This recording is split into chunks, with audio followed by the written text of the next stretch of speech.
Eh bien, je suis avec Sandrine Douniès, qui est responsable des ressources humaines du groupe Desjantes Infra à Malmort-sur-Corrèze. Donc, Sandrine, vous dirigez 70 personnes sur 5 sites différents et distants. Et vos bureaux d'études sont spécialisés dans les énergies, l'environnement, la VRD et la construction. Donc, afin de fidéliser vos salariés, vous travaillez bien sûr, comme tout le monde, sur votre marque employeur. Et vous mettez l'accent sur l'intégration. Ça, c'est un point qui est très important pour vous, jusque dans les 2 ans après l'arrivée du salarié. Vous avez créé, par exemple, un groupe bien-être en interne qui inclut vos salariés.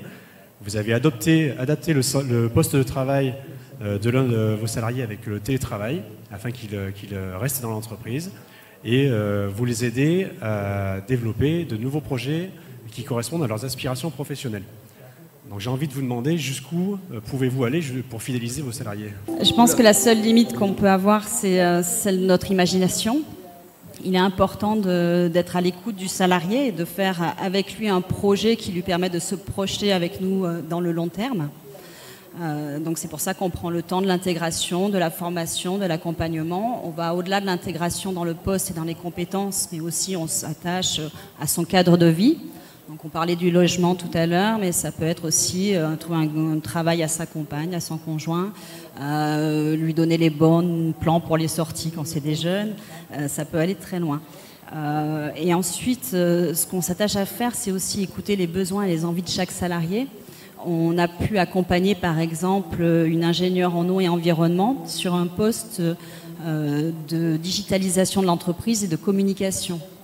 C'est un grand écart comme ça, mais ça correspondait tout simplement à ses compétences, à ses aspirations, et vraiment c'est un challenge qui s'est très très bien passé, qui est très positif. Est-ce que vous avez un retour sur investissement? Oui, aujourd'hui on a un taux de turnover de courte durée qui est nul, et on a un turnover qui est très faible.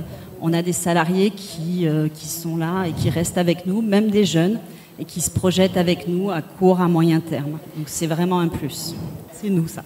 Par rapport à ce que disait Jean-François Clédel tout à l'heure, Christophe et Sandrine, est-ce que vous êtes, vous, aujourd'hui, dans cette perspective d'annoncer un petit peu ce que peut être le potentiel parcours de votre salarié dans l'entreprise? Le recrutement, en fait, c'est un moment privilégié où on crée un projet commun. On ne trouve pas le salarié idéal dans nos métiers, c'est compliqué. Attirer des talents de l'extérieur, c'est compliqué. Par contre, on sait former en entreprise, on a aussi nos propres compétences. Donc, on part des talents des uns et des autres et on se donne une chance de réaliser un projet commun. Et ça, c'est super important.